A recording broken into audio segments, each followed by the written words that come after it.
On today's installment of Silver Screen News, massive delays at Disney, mixed reactions to Indiana Jones at the Los Angeles premiere, confusion at DC, weirdness with the Bambi live action movie being remade, but it's not live action, and something we talked about last week, which we said is happening, is now not happening. So great. And of course, we're going to throw back those hashtag TBTs because we're going to go back 10 years, 20 years, and 30 years for Throwback Thursday.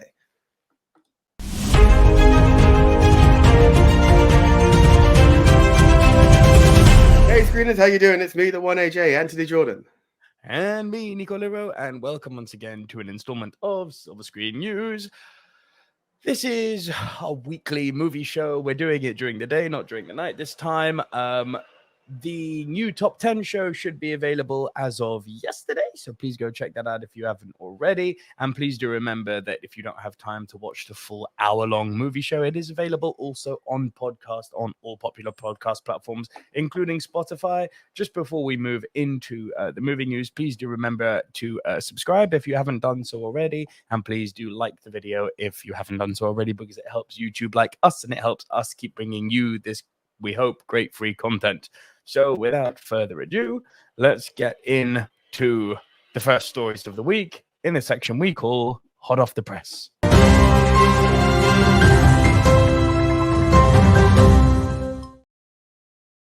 Yes, and let's start with something which is genuinely upsetting me quite badly, because it's not stopping. It's constant changing.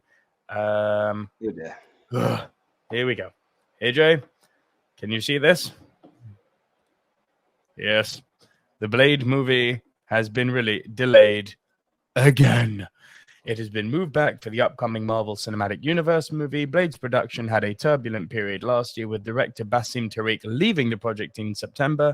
Originally set to release on November 3rd this year, 2023, the movie ends up being was delayed from September to September 6, 2024, and now, most likely due to the writers' strikes, it's been delayed again until February 14th, 2025. The film is set to be part of Phase 5 of the MCU, which also contains Captain America New World Order and Daredevil Born Again. It will star, allegedly at this point, I believe, Mahershala Ali and Mia Goth, who is rumored to be playing the role of Lilith. The Blade trilogy from New Line Cinema helped shepherd comic book movies and superhero movies to the big screen. Combined, the three films brought in over 400 million at the global box office, which at the time was very impressive.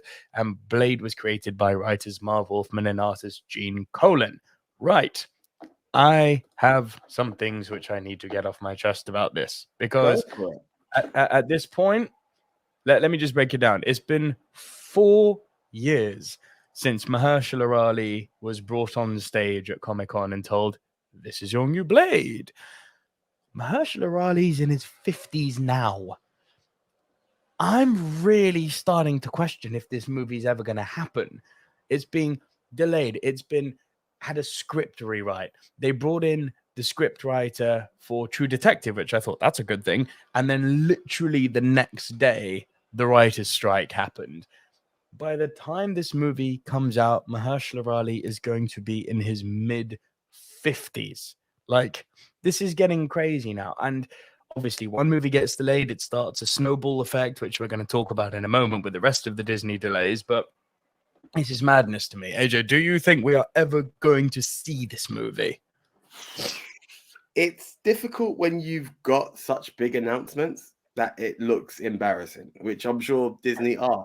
I must admit, at one point, I for some reason thought it was going to be a TV series, but not too much of an impact right now. Delay's a delay, whichever way you look at it. It's unfortunate. The guy looks good for his 50s, let's put it that way. So there's a chance you can still work on it. Blade can also be a bit of a senior character, depending on which way you're going to angle this, you know. Let's be honest, I don't know. Age-wise, Robert Downey was probably a bit older than the Iron Man we kind of picture in our comic book visions, you know. So yeah, it's not great, but is it impossible? No. I just don't want it to be Gambit, which was, you know, a long rumored film coming out, and it just didn't, which is, you know, that's one of those. What we really don't want it to be is Black Adam, where it just takes forever and a day, and people like remember the Rock had hair when it was announced. It was a complete bald guy by the time it did release. It's small bits like that it's you don't want people to stop caring. Look at your reaction to what Black Adam was by the time it finally came. It was like, I'm over it. That's what I don't want to happen. So yes, certain delays can happen, but don't leave it too long. You know, we don't want GTA 6 out here. And it does run the risk of being that legitimately. It's worrying what's going on with Blade. But as always, I want to hear from you guys. Are you still excited for Blade? What do you think of the casting of Mahershala Ali? Personally, I think that's an inspired bit of casting if he stays on at this point. And do you think this movie is actually ever going to see the light of day? I mean, leave your thoughts and your comments down below. And AJ, speaking of delays, oh gosh, here we go. This is a doozy, like, because our second story, there's been some gone down at the House of Mouse, and once again it's due to the writers' strike. But Disney dates new Star Wars movie, shifts Deadpool 3 an entire Marvel slate, and delays Avatar sequels through 2031. Oh. Here's the full story. Disney is shaking up its release calendar, adding it, and this is from Variety, sorry. Disney is shaking up its release calendar, adding a new Star Wars movie and Moana live-action adaptation to the schedule, and delaying the next 3 Avatar movies by a year. At this rate, the 5th trip to Pandora will be released in 2031. That's in 8 years for anyone who wants to know the math. Among the highlights of the overhaul, a live-action Moana will be released on June 27, 2025. The good bit of news is Deadpool 3 has been moved up, so closer, from November 8th, 2024 to May 3rd, 2024. That's good. An untitled Star Wars movie, not part of the 3 that were announced at D23, is debuting on December 18, 2026. Avatar 3 has shifted to December 19, 2025. Avatar 4 to December 21st, 2029. Avatar 5 to December 19, 2031. Based on this timeline, the final Avatar movie is coming 22 years after the original 2009 blockbuster. But wait, there's more. Other changes include a massive Marvel reshuffling. Captain America Brave New World is moving from May 3rd, 2024 to July 6, 2024, which in turn is delaying Thunderbolts to December 2024. Blade to February 2025. And this one hurts me.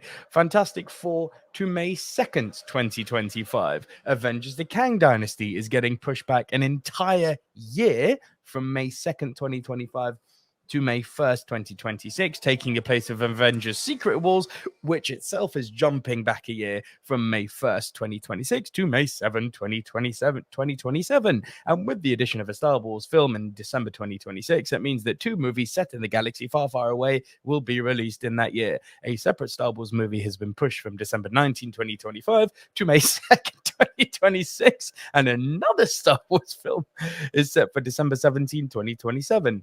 Disney hasn't clarified the premise of any of these installments. There are other delays, with the new Alien movie being pushed to August 2024. So it's quite the mouthful. AJ, very simply, what are you most sad about, and your thoughts on the overall thing? Believe it or not, I think Avatar is the one that's kind of got me like heartbroken. Yeah, from the guy who hated it to the guy who loved it. That's kind of and it's annoying because you know most of it has been recorded and done. So what reason does that franchise have to be delayed? I can get like maybe creative differences for Deadpool has allowed Blade to push back because Deadpool's got to have something that's intricate to this and that and the other. And you know the pieces of the jigsaw need to be in a specific area for it to work. Moana is kind of interesting. That's always something that's got me a bit of a soft spot for. It's just mad to see that there's entire delays. It's like, so how are you guys making money in between that time? I mean, don't get me wrong, Disney will always make money, but yeah, where and how is my question. But hey, we live in a world where we have to just sit back and accept, because what are we going to do? Put our forks down and be like, we're not going to see a film because you delayed it? No, so we just have to sit back and accept. What's fascinating about this is that there is still a huge contingent of the people I call, without being patronizing, the more passive movie fans who don't necessarily have their finger on the pulse of what's going on in Hollywood, nor do they care, which is absolutely fine. But there's still a huge contingent of cinema goers who think, the Writers Guild of America strike, that doesn't affect me. I don't need to pay attention to that. Oh, well.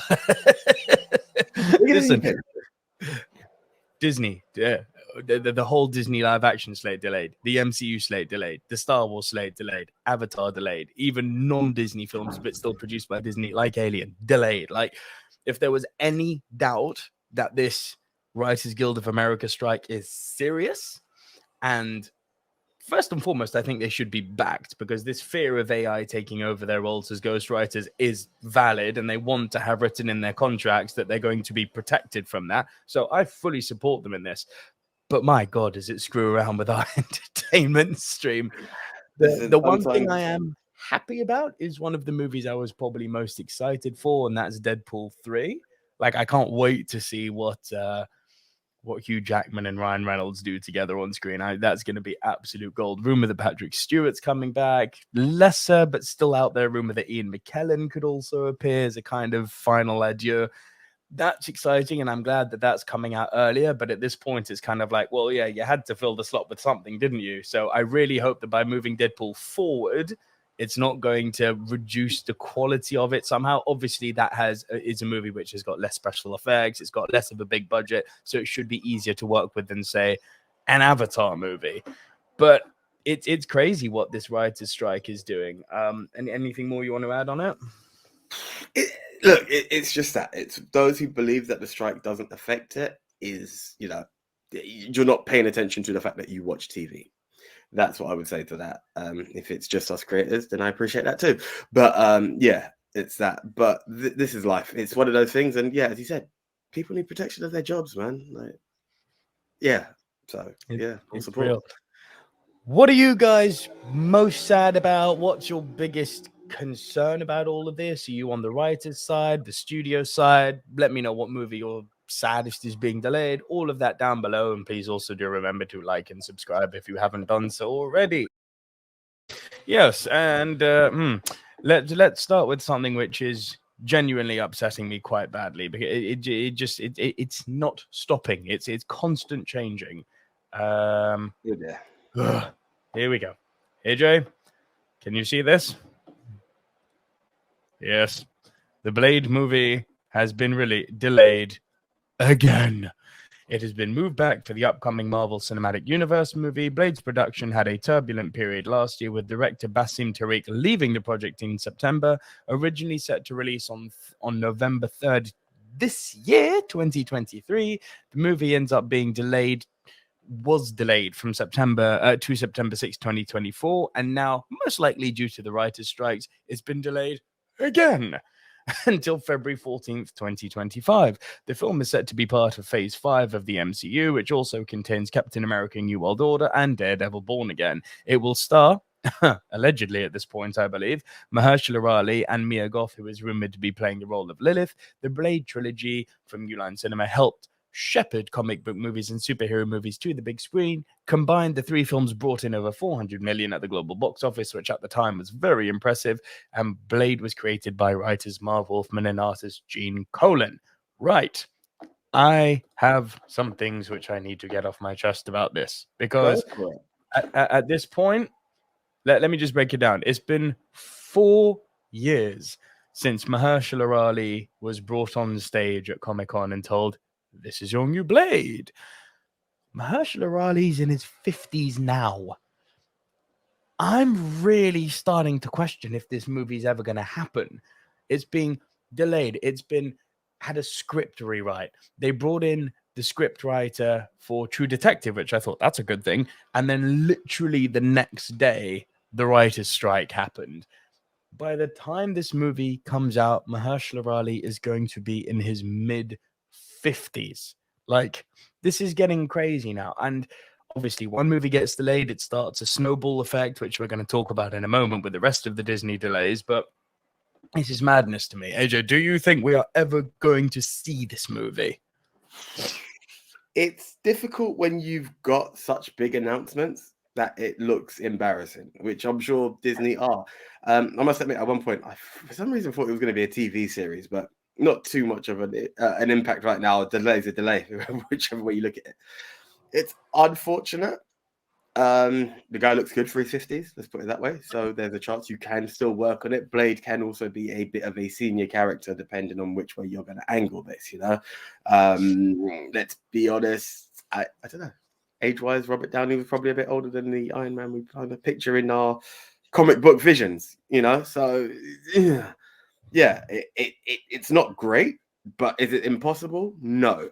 I just don't want it to be Gambit, which was, you know, a long rumored film coming out, and it just didn't, which is, you know, that's one of those.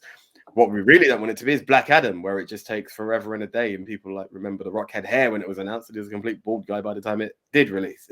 It's small bits like that it's, you don't want people to stop caring. Look at your reaction to what Black Adam was by the time it finally came. It was like, I'm over it. That's what I don't want to happen. So yes, certain delays can happen, but don't leave it too long. You know, we don't want GTA 6 out here. And it does run the risk of being that legitimately. It's worrying what's going on with Blade. But as always, I want to hear from you guys. Are you still excited for Blade? What do you think of the casting of Mahershala Ali? Personally, I think that's an inspired bit of casting if he stays on at this point. And do you think this movie is actually ever going to see the light of day? I mean, leave your thoughts in your comments down below. Our next topic.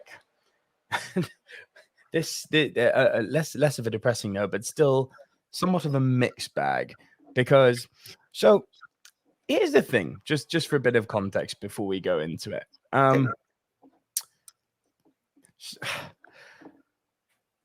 Disney were very, very brave doing the first ever screening of Indiana Jones and the Dial of Destiny at the Cannes Film Festival. A festival notorious for having harsh audiences, harsh critics, because it's obviously the creme de la creme of film. Some people will call it snooty and snobby. I would say you're missing the point if that's the case. This is where the greatness comes from for the next 12 months. And while people applauded Harrison, it very much, the word got around that it was kind of a lifetime achievement thing more than anything. It's like, well done for giving us 5 indie films. You're a rock star in your 80s. We love you, and we do. But then the reviews started to come out after that first showing in Cannes, and people were saying they were mixed. It's like, yes, but the average score on Rotten Tomatoes was in the 40s. Okay? Yes. Now, a quick reminder, the way Rotten Tomatoes works doesn't mean that the movie is ranked at 40%. It means that only 40% of critics gave the movie a positive. So the movie isn't ranked 40%. That's not how Rotten Tomatoes works. 40%, only 40% of people basically gave it a thumbs up. But then the world premiere happened in Los Angeles this week, and it went up. The scores went up. Interesting. But it's still not great because it only went up from 40% to 55%. And if you ever wanted to see, like, we're going to go through it now. If you ever wanted to see, like, a selection of mixed bag reactions, I mean, you've got it right here. Let me just bring this news story up for you. So, Indiana Jones and the Dial of Destiny reviews and reactions continue to be decidedly mixed. Legacy sequel Indiana Jones and the Dial of Destiny has now premiered in LA, and further reviews and reactions for the follow-up. Sorry, let me get rid of all the ads. For the follow-up have now come flooding in, and they range from dazzling praise to a major misfire. Since debuting at the 76th Cannes Film Festival, the response to Indiana Jones and the Dial of Destiny has been decidedly mixed. So let's wade into these latest reactions to Harrison Ford's last ride. So, we begin with MovieWeb's own David Reddish, who heaps praise on Harrison Ford's return, saying, "There's only one Harrison Ford and there's only one Indiana Jones. Dial of Destiny knows as much and treats both star and character with proper respect, and calls Indiana Jones and the Dial of Destiny a terrific send-off." Good. We leap to the other end of the spectrum with Fred Topel of United Press International, who calls Indiana Jones and the Dial of Destiny the worst installment in the beloved franchise. Quote, every action sequence loses the feeling of adventure when it includes shots that look like the stars were added to them later. Oh dear. Yahoo's Tom Butler, however, found a lot to like in the Indiana Jones sequel, awarding the movie a promising 4 out of 5 and saying Dial of Destiny is a blast from the past, so enjoy Harrison Ford's performance as one of cinema's greatest icons, backed by John Williams' legendary theme on the big screen while you still can.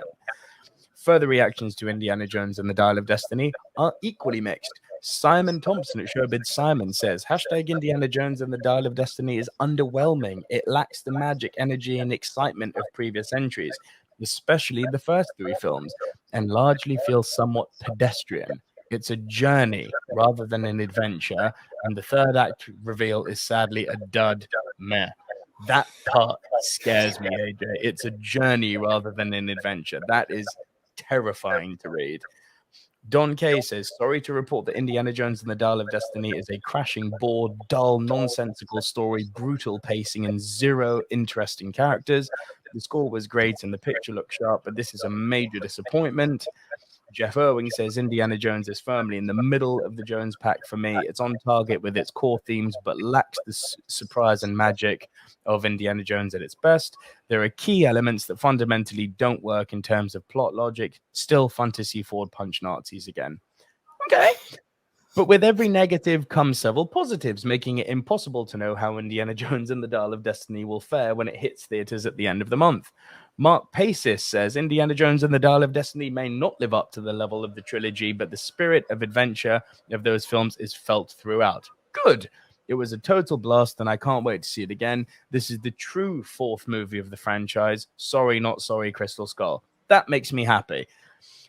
John Hoey says Indiana Jones and the Dial of Destiny is a beautifully shot, pulpy adventure like Raiders with the heart, humor, and challenge of belief of Last Crusade. A fitting entry and ending to the franchise. Fans of Indy will enjoy the ride. I look forward to seeing it again. This baby moves. Great. Lee Travis says Indiana Jones and the Dial of Destiny is a solid entry in the franchise. Don't let the initial festival reviews scare you away from this film. Too much de-aging used, less is more, and the runtime needs to be trimmed. But overall, very much enjoyed. And it goes on and on and on. So, AJ, I'm actually going to put it over to you. Are you excited for this movie? And are you planning on seeing Indiana Jones and the Dial of Destiny on the big screen? Big screen is a big question. It really depends what else is around at that time. And God, to be honest, truth, if you beat me to a review, because it's not high priority in my list. I've got no beef with Harrison Ford. I've got no beef with Indiana Jones. I'm more, Indiana than I was Han Solo. Was I happy to see him in Star Wars? Yes. I don't know. I think it's very difficult. I'm a completionist, so yes, I want to see it. I did roll my eyes when I heard this film was coming out, though. It just felt wrong. There are certain things that an adventurer can only be of a certain age, and that's what's throwing me off. Mixed reviews isn't helping the situation, because I believe this is where you're in nostalgia. Like, those who cling on to nostalgia are the ones giving it the better reviews. I personally, what I feel, I don't believe as a standalone film, had this been a new franchise and Harrison Ford was playing Indiana Jones for the first time at this age, people would be like, oh, this is amazing. He's still got it. That's just the truth. I will watch it because I want to complete. Am I going to be over the moon about it? I doubt it. In the cinema? Very possibly, bro. I stick by it. Very possibly. It's not high priority to me. If there is another film out there that catches my eye more, there's a very strong chance I will be in that one more. It's not a guarantee I will be in the cinema for this film. Wow. I'm somewhat similar. So I was in the minority of people who were saying the trailers really did not impress me at all. I thought the trailers for me smelt like Kingdom of the Crystal Skull. I'm saying that purely based off of the trailers. The other thing that had me seriously worried was Phoebe Waller-Bridge, who I know that the correct thing to say is, we love Phoebe. This is a woman who is involved with the killing of James Bond. This is the woman who is involved with making robots ultra hardline feminists in Star Wars. This is a woman with an agenda, and if I get one whiff of that agenda when I see the movie, I'm going to be annoyed, and if it continues, I may exercise my right to use my one token of walkout of the cinema a year and walk out. If I get too many whiffs of Phoebe doing Phoebe, I'm leaving the cinema. But I will go and see it in the cinema. It is a high priority for me. I would like to say I've seen Harrison on the big screen as Indy for one last time. But warning. And that's kind of where I'm at with it, you know. I am. Do you know what? The more, just before you even said it, actually, the one thing I can say is I've never seen an Indiana Jones on the big screen. So to say I've done it, tempting, but it's not that priority. I'm not gonna lie, it's not that kind of priority.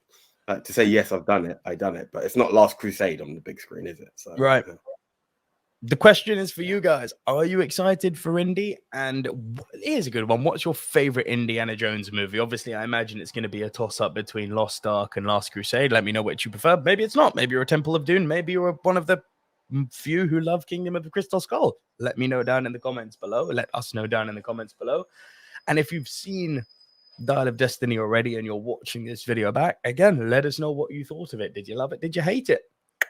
Down in the comment section, please, guys. Okay, our last hot off the press story for this week. And AJ, you've so aptly said that despite a clear direction for phase 1 in DC, it's still confusing as hell with all of this extra world and side world and what. So you've got the Batman on the side, but you've also got the Joker on the side. Those two are not connected, but yet they're both in the side world. And then you've got this main story running through it, which starts with Superman in 2025. Yes? Indeed. No. it's just got okay. Confusing again. Like I don't understand why they did this. Like, so we're going to talk about Blue Beetle, which I think as an isolated thing has a rather wonderful story. This was a movie that was in the pre-David Zaslav DC running. They were talking about getting rid of altogether, like scrap this movie, it's a dud. Zaslav came in and went, it's all right. Put it to streaming, right? From that, they decided it's actually getting quite good feedback when we're doing audience tests with it. Put it on the big screen. So it's had a nice kind of nearly dead to streaming to, okay, give it the big screen treatment, which makes me happy to see Warner Brothers, unlike their stupid predecessors, actually realizing that the money is in the big screen, not in streaming. So nice to see them learning from their mistakes. And now James Gunn has done this interview on the Michael Rosenbaum podcast that has just, maybe you can make some sense of it. It's left me confused as all hell. Here's the story. Let me bring it up now. James Gunn confirms Blue Beetle as the first DCU character. So, Cholo Maridueña's Jamie Reyes will be the first superhero for the rebooted DC universe when it comes to theaters later this year. The Flash effectively ended the DC Extended Universe with the release of his first solo superhero film. Oh, you said his. Damn. With the end of the DCEU, the new look DC Universe gets a new fresh start with one of the unlikeliest characters. So you agree, at face value, it just sounds like, oh, it's Superman Legacy is not going to be the first movie. Blue Beetle will be, right? Mm-hmm. No, it gets complicated. Blue Beetle, not a popular character like Superman or Batman, will debut as the first superhero in the rebooted cinematic universe for DC Studios. James Gunn, co-CEO of the new studio, also clarified which movie will kick off Chapter 1, Gods and Monsters. In a recent interview with the Inside of You podcast, Gunn revealed that Jamie Reyes, aka Blue Beetle, will be the DCU's first superhero. He adds that Superman Legacy will be the official start of the new DC universe. Huh? Exactly. To quote James Gunn, I mean, the first DCU character for sure is Blue Beetle, and the first full DCU movie is Superman Legacy, Gunn said during the podcast. Gunn and Peter Safran were appointed as co-CEOs of the newly formed DC Studios late last year. Since then, the duo has charted a course towards reimagining the franchise and focusing on telling, quote, the greatest story ever told. Earlier this year, the pair revealed the new look DC Universe and the first slate of projects for Chapter 1 Gods and Monsters. However, the duo also inherited 4 projects from the past regime that were yet to be released, which were Shazam! Fury of the Gods, which bombed, The Flash, Blue Beetle, and Aquaman and the Lost Kingdom. The Shazam sequel and Ezra Miller's first solo outing as The Flash are both set in the old DC Extended Universe. Both Blue Beetle and the second Aquaman movie are part of the new DC Universe, thanks to The Flash effectively introducing time travel to the DC Universe. Despite not being part of the new slate of movies for the 10-year plan for the DC Universe, Blue Beetle and Aquaman are the first films in the new shared universe. Superman Legacy will be the first full-fledged movie set in the new universe under the watch of Gunn and Safran. And it just goes on basically repeating the same thing. Could you please, for all love and money, try and help me understand? Huh? I think I've got it.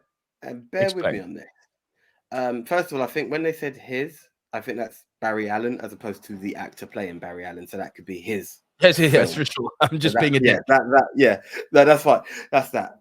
What I believe is this film will introduce the character Blue Beetle, and it's Blue Beetle will, with the actor in place, will be the first character installed. However, the film was created before all those involved had a chance to get involved. Hence why it's the first character. But you can't do any tie-ins. However, with Superman coming in, you can now intrinsically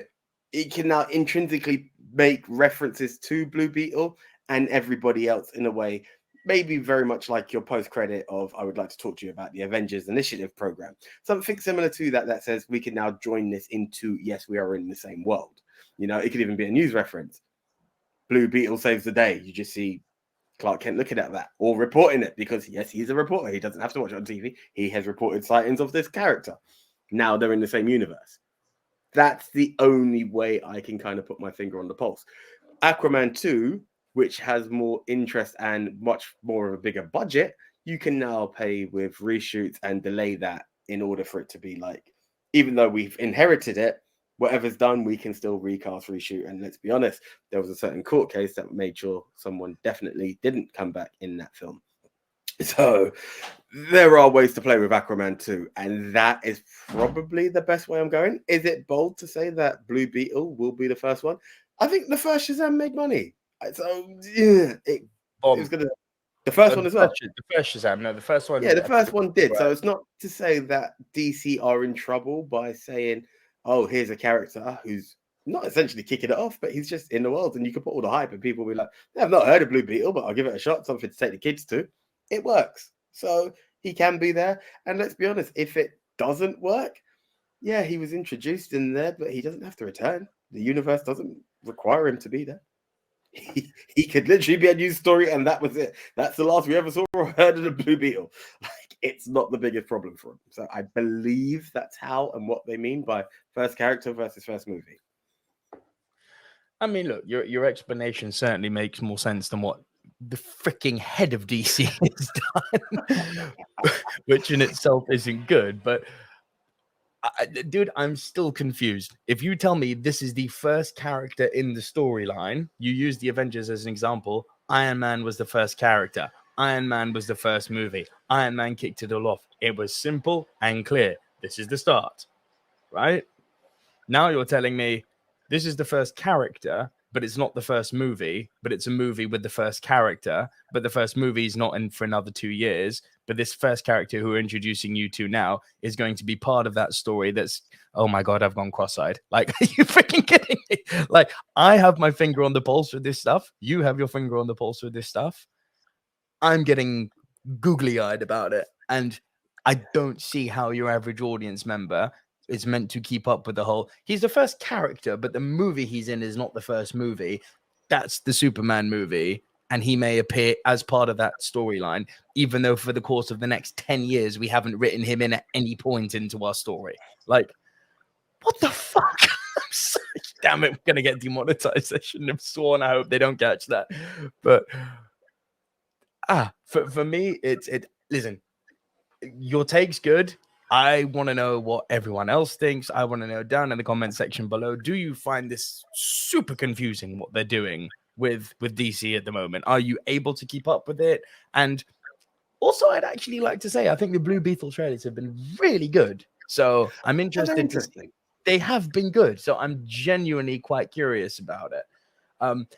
And with regards to The Flash, please jump over to Instagram right now so you can see my instant out of theater reaction. Spoiler alert. Oh, it's out. Of course it is. It came out yesterday, right? It came out yesterday at the time of recording. When you guys watched this, it would have been about 5 days ago. But yeah, dude. It's superb. It's superb. I know. Watch the out of theater reaction. I don't spoil anything, and you can decide if you want to go and see it. You're correct either way. That's the beautiful thing about this. Yeah, no. Listen. Correct is just a moral compass for me. That's the problem. It's a moral compass for me. But you can watch it and not review it. I've still put money towards it. That's the problem. Anyway. We digress. You're supporting the army of talented people who made it. It wasn't their movie. It was many people's movie. Yeah. Anyway. There's no right or wrong here. Yeah. There is no right or wrong here about what you choose to do with seeing it. But I'll tell you this. It's great. Not good. It's great. Like, it's the most fun I have had this year at the cinema. And bearing in mind the movie I saw before, it was Transformers Rise of the Beast, which I thoroughly enjoyed. There's your litmus test. Me saying I loved it that much. Okay. In a year where a good Transformers movie came out, the most fun I have had this year at the cinema has been The Flash. Okay. Run with that how you will. No pun intended. Yeah, well done. And we've got 2 quick news stories to now cover before we move on to the end of the show. But yeah, so the last week's news today in a section that we call News Update.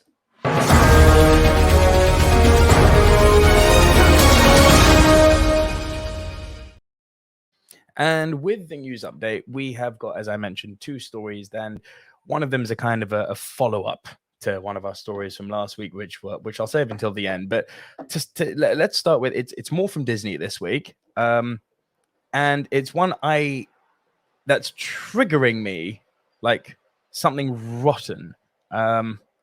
Because AJ, a Bambi live action movie they're in talks to direct a live action Bambi movie for Disney, with Sarah Polley in talks to head up the movie. So this is an exclusive from Deadline, if I can get rid of the articles here, an exclusive from Deadline, which says, after winning the Best Adapted Screenplay Oscar for Women Talking, Sarah Polley is on the most epic undertaking of her filmmaking career thus far, as Deadline understands that the filmmaker is in talks to helm a live-action take on Bambi in very early development in Disney. Multiple sources tell Deadline that the project is a musical, which I find weird, but we'll talk about that. The studio first signaled its intention to adapt Bambi for live action back in early 2020, bringing Geneva Robertson Dworet and Lindsay Beer aboard as writers and depth of field to produce in January of that year. No word yet on when the project might be put in motion, given unpredictable strike conditions. Right. So, a few things here. I need to take this moment to edutain people. The term live action is being used constantly incorrectly. If something is photo real, it is still animated. It's computer animated. Unless you're about to tell me that they've gone and trained a load of bloody deer and they're going to do like they did with that old Babe movie and just add, digital mouth movement. But to be fair, I like that old Babe movie. That Babe movie is good. But unless they're using real animals in real locations, like people say the live action Jungle Book, that thing was completely animated. There was nothing live action about it. Literally less than nothing. The whole thing was filmed on a green screen. The live action Lion King, not live action. It's photo real. So please, Deadline, Variety, all of these. The fact that me, a freaking nobody on YouTube, is having to clarify this. Stop using the term live action. It is not live action. It is photorealism. The other thing I'm really batting an eyebrow at, Bambi a musical. Now, I appreciate that the Disney animated movies have a long lineage of having fantastic songs. Yeah, Bambi doesn't. That's not one of them. There's no Be Our Guest. There's no Bare Necessities. There's no Colors of the Wind. There's no Friend Like Me. Like, Bambi doesn't have those pieces of music. So I don't understand what direction they're going in, calling it a musical. That said, the fact that they're going down this route tells me that much like they did with the photoreal Jungle Book movie, they might be reshuffling the story around a little bit, because Bambi is a very short movie. And if they're going to do like they did with The Lion King, which is literally just a scene for scene recreation, there's not much movie there. So I have a feeling this is going to be reshuffled a bit. AJ, what are your thoughts on a live action Bambi movie? Oh, I'm doing it now. What are your thoughts on a photoreal Bambi movie? In honesty, you kind of said the things that were going through my head. I was like, well, we haven't trained animals. It's not like there's a cast that are going to come in to make it live action. You know, even Jungle Book acclaimed, like Neil Sethi was there. Like, you can't do that with Bambi. It's animals the way through, short of the hunter who's in for like 2 minutes. But that was like first stage. Bambi's a weird one to me in general. It's never been like, I'm aware of the story, and people will say it's like the first heartbreak you witnessed as a kid, but it's not groundbreaking. As you said, it's a short film as well. So would it be interesting to see it look real? Yes. Anything more to it? I don't know. And again, now if we're going to talk musical, I'm not saying every musical has to be all singing or dancing. Singing, yes. But what are we going to do? Have dancing deer? Like, what was your thing that made you say to me, like, you know, Thumper's going to be like some jazz hands and just tapping away on the floor? Like, what jazz is? Do you know what I mean? Like ears on the foot, just tapping away, like tap, tap, tap it. Like, what are we going with in this angle to tell me that Bambi is going to be a live action musical? Like, it just feels like it's branded wrong. You know, when they say just do what it says on the tin, I want to know how this tin is going to be produced, because it looks like an absolute lie. It's not realistic unless you're going to have men in deer costumes who are just growing away with it. Like, I'm not going to be a prat about it, but I'm also just very intrigued. Like, what are we doing in order to do that? You know, it feels weird. It's one of those that out of all stories, I'm just like, how? Dumbo's done it, Pinocchio's done it. It feels only right that this other legacy Disney movie has its shot to shine.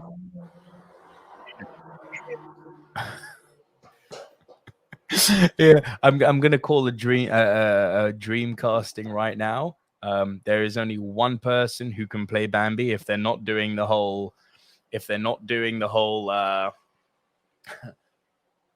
photoreal, and they're not doing a scene for scene remake, and they're actually doing something completely different, and it's going to be live action, and you're going to put a man or a woman in a deer suit going jazz hands, as you said. There's only one person who can play the role of Bambi: The Rock. Look out for the trailer on YouTube already. It's there, guys. Because that guy has hit rock bottom and he couldn't get any lower. Like, he's a few movies away from doing Tooth Fairy at this point. Joking aside, you have seen that trailer, haven't you? Where they said, "Oh yes, yeah. Oh yes." However, taking it in another direction, Andy Serkis would be good for Kiroka. To quote Rajesh Kuthrapali, when talking, as in the same voice of when he talks about Sandra Bullock, because he's great in everything. yeah. Really animal recreation, that would be the one. But yeah, right now, Disney, how? Yeah, how? Right. Are you all excited about a Bambi live action movie? I would love to know your thoughts. Leave them down in the comments section below. And if it's not Bambi, what live action again? But if it's not Bambi, what Disney classic animation would you like to see given the quote unquote live action remake? Let us know down below. And our last news story of the day before we take it to our final section. I've already trolled the person on Twitter, of course. Of course, I've not had a response, understandably. But last week, a certain Jeff Snyder from Collider. You can find him at the InSnyder on Twitter. Feel free, have some fun with him. Gave a scoop. Now, I appreciate the scoop game is a dangerous game because more often than not, it's swing and a miss than home run. But he scooped that Illumination were doing a Zelda animation movie. Swing and a miss. So that's not happening. We reported on it. So I guess this is the point where we have to kind of apologize. Redaction. Because AJ, Illumination chief denies animated Zelda movie, reports, I don't know where that came from. Oh, it's really simple. Jeff Snyder at the InSnyder on Twitter. He's your source. Chris Meledandri tells the Wrap at Annecy that there are no plans to adapt the video game franchise. And goes on to say, if I could carry on, earlier this year, the Super Mario Bros. Movie produced by Illumination and Nintendo was released theatrically and has since taken in over 1.3 billion at the global box office. Well done, Super Mario. It's enough to wonder what is next for the fruitful partnership between the animation studio behind Singing Despicable Me and the video game giant. And while a sequel to the Super Mario Bros. Movie is quietly being worked on a recent report, it even says it here, via Jeff Snyder, had the two companies collaborating on a different beloved property, The Legend of Zelda. At the Annecy International Animation Festival, the Wrap caught up with Chris Meledandri, the founder and CEO of Illumination and the producer of all their films, and asked about whether Link was coming to the big screen soon. I don't know where that came from, Meledandri said of the Legend of Zelda report. I mean, I can understand how people would surmise all sorts of things because obviously we've had a great experience working together. My relationship with Nintendo now includes, this could be important, this part, AJ. My relationship with Nintendo now includes being on their board of directors. So I understand how people can surmise these things. But in terms of the specifics, that was just something that I've been hearing lots of reports. This is just about what's next for Nintendo and Illumination. I mean, yeah. But yeah, no kidding, right? It's like, what is next for Nintendo and Illumination? You've just literally broken the trend of creating the biggest single video game movie of all time and making it an animation movie to really shove it in Bob Chapek's face. And now it's clear you're going to do more of these because you don't just say, oh, 1.3 billion, we did it once, that was fun. No. There's going to be more.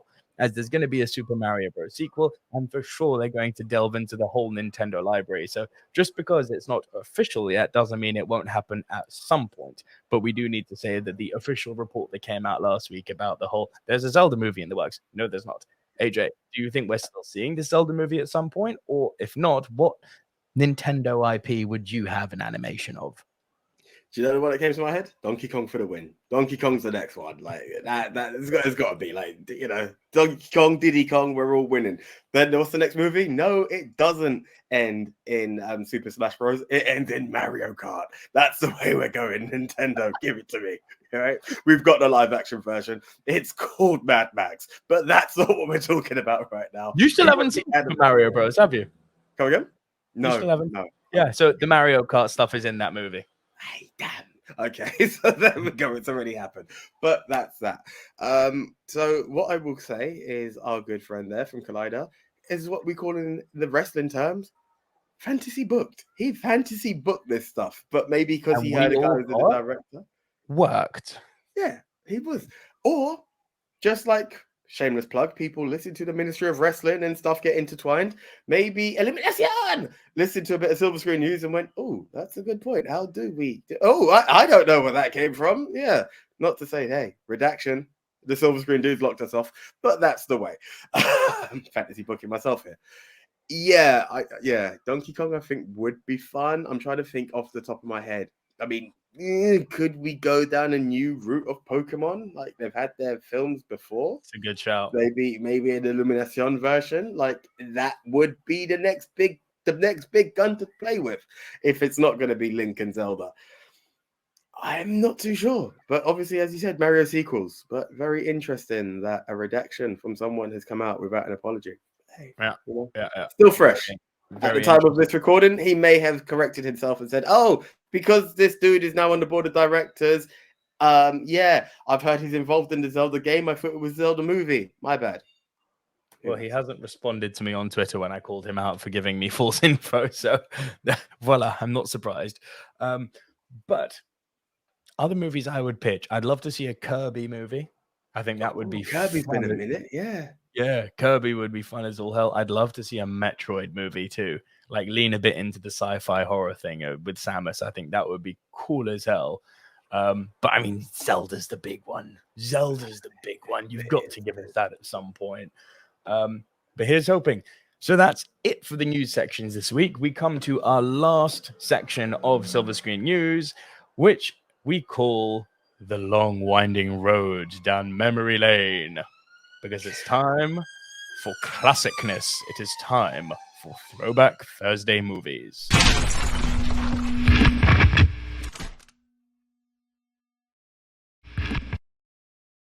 Please explain to people how Throwback Thursday works. How does Throwback Thursday work, AJ?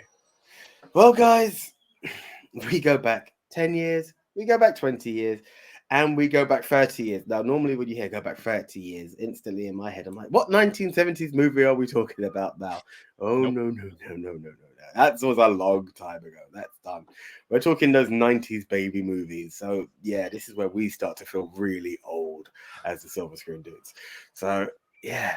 It's so funny you mentioned 90s baby movie because that's exactly what 30 years old is this week, but we'll get to that. Oh, don't go there. Oh, okay.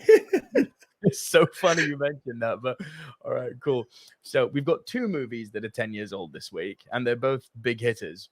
One of them very near and dear to you, and it's already 10 years old, starring Brad Pitt in a genre that you can't stand. But yeah, World War Z is 10 years old, if you can believe that. Man, do you know what throws me off is when I saw World War Z, because that is within give or take 5 years. Yeah, so that in itself is makes sense. Oh, time waits on no one, guys. Time waits on no one. World War Z, for anyone who, like myself, doesn't really endorse the horror or zombie genre, this is worth a watch. This is worth a watch. Irrelevant of your, but hey, look, different folks with different strokes. This is worth a watch. This is different to the rest, and it's a good watch. It's a nice journey. It takes. I'm not saying it is that exactly, but it gave me like an Independence Day type vibe to it. It had that kind of how the world reacts and how you unify with strangers to get across and survive. That's what I really liked about this film. And props to Brad for it. I had a very good time with this film. Just can't believe it's 10 years old. 10 years old. I actually, I think you love it more than I do, but I still do love it. And listen, I like the fact that they went down the whole 28 days later route with, the speed zombies. Like, these aren't no need food, eat brain. It's like, no. These guys have got a backward cap and they're going, and they turned it backwards and they're going, quick zombies. And I also love the way they kind of imagined if zombies were ants and they built mounts of part them. Always, that so cool. It fascinated me. I'll be honest. I was like, "Oh, that's clever. That's clever." Yeah. That's what I remember with that film. I don't remember the ending being very good, but I remember enjoying the first two acts very, very much. I think this movie gets unfairly, poo-pooed on. It's a barrel of fun. But 10 years old, also, AJ. A sequel, which of course raises the question of, well, how old is the first one then? Older, because 10 years old from Pixar is Monsters University. Oh my days, and the gap between Monsters University and Monsters Inc. was pretty big, I remember. Big. And this is already 10 years old. That's the point. The gap between the first and second was huge. Oh my days! This is telling me how much. Oh my days! Do you know what's? Oh God, I'm going to expose so much things in this. Zane, my nephew, was in school with this, and this is like one of his first school bags. It had, and I remember joking with him on that, and I remember talking so much about this film because he wasn't born when Monsters Inc. had come out, and but to think that boy is now 16 years old just tells me, oh my god, that was young 6-year-olds. That's the instant thing that's coming into my head with that. I'm like, oh man, the sequel is 10 years old. Oh my god, that means we're just a couple of years away from being like at 20 years old. Monsters Inc. Literally that. Jeez, man. Jeez. Literally Monsters that. University was fun. It was Revenge of the Nerds. Yeah, it's exactly that. It's exactly that. You watched it and you're like, I know this story. That's exactly what I remember seeing when seeing it. But oh man, okay. Interesting. That's two shockers there. One of Pixar's lesser movies, but again, okay. And excluding their more recent releases, there was a point where I was saying Pixar are the best studio on the planet. They've taken a bit of a dip in the last few movies for me. I'm hoping Elemental's good. But the last Pixar movie I remember being like great was Inside Out. You know, everything after that I liked or I didn't. But there was nothing that I went, oh, loved. Lightyear, I liked it. Onward, I liked it. Soul, couldn't care less. Luca, couldn't care less. Pixar Luca need to rediscover Pixar. Luca worked for me. Soul was a real. But it was fine. It wasn't like epic Pixar, you know. No, Luca wasn't Coco. No, I can give you that. 100%. And yeah. Can't But yeah, 10 years old Monsters University and 20 years old AJ. I love hearing you talk about this movie because you flubbing hate it. Can I take a guess? Yeah. Is it in this Cornetto trilogy? No. Okay. Oh God. It's not. But it's so funny because you were unbeknownst that this was the movie that's 20 years old this week. Last week, through some tangent, you were actually trashing on it, which is hysterical. From your favorite director, AJ, Ang Lee's The Hulk. No, do not make me talk about this crap. Oh. It's 20 years old, bro. Enjoy. 20 years of pain. Oh, yeah. Oh. The simplest blueprint ever. Monster comes out. It's Dr. Jekyll and Dr. Hyde. It's as simple as that. A man who is cool, calm, and collected 95%, well, 50% of the time, when PO'd, goes all kinds of PO'd and turns into the biggest rage monster you could ever imagine. No, I'm now going to say we're going to give an understanding to the Hulk. We're going to create a Greco-Roman tragedy for the Hulk. No, you prat. It is very simple. Just get angry. And you know what? You know these little bits that get people excited for like the stupidest of reasons. Oh, wow. Eric Banner's going to play Bruce Banner. It's meant to be. This is going to be a great film. Spider-Man was great fun. This surely has to follow. I, to this day, have not been able to finish this film. I have brought the DVD. I had a friend who we both know who used to be the pirate master and give us VHSs of this thing. Why can I not finish it? Because it is boring as all hell. How dare... Now I'm about to turn green because this was the biggest failure. Can't stand it. It wasn't. Here's the thing. The movie as a whole did not work. I won't disagree with you on that. And I'm not talking about the Greco-Roman thing. That was dumb. There were some ideas in this movie that were very, very good. The comic book pages were awesome. I'm not going to deny. Yeah. That for me, really immersed comic book movie with movie. Like I get all of that. Yeah, and you could use that.